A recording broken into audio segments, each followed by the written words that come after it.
Hi friends, it's Dory, and on this episode of Ask Starbase, I'll be answering 3 questions having to do with space. Let's blast off with our first one.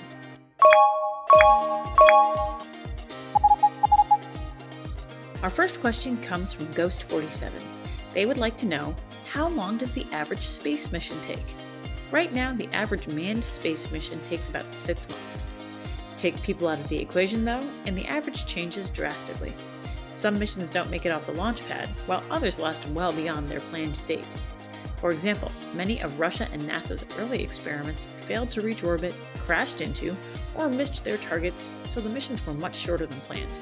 On the other hand, the Sojourner mission was expected to take place for a week to maybe a month, but it actually kept working for almost 3 months. NASA's longest mission, Voyager, has been active for over 45 years as of August 2022.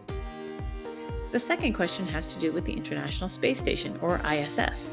Bravo 71 wanted to know how long it takes for the ISS to orbit the Earth. This space station is traveling at about 17,000 miles per hour, or 5 miles per second, so it takes about 90 minutes to lap the planet. If you look carefully at the night sky for a light that isn't blinking, you may even see it moving. My last question for today comes from Football Kid. Football Kid asked, what happens if you jump off the moon? This question is a bit trickier because it comes down to how hard you are pushing against the moon. As you remember if you've been to STARBASE, when our bodies push against another object, that object pushes back. Whichever object in this scenario applies a greater net force will make the other one move. We know that we are unlikely to push the moon off its orbit if we jump on it, so the bigger question becomes, will the gravity of the moon be enough to keep us from drifting into space? Unless you're using some extra force outside your body, things should work similarly to what we saw during the earlier Apollo missions. You will be able to jump a little higher and fall a little slower until you reach the surface just like you would on Earth.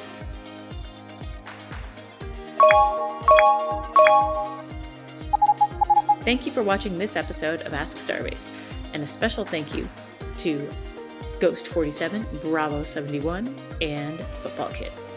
If you have a STEM question you would like answered, go ahead and send it to ask@starbase-ct.com, or you can go to our website, starbase-ct.com, and we'll answer it right away.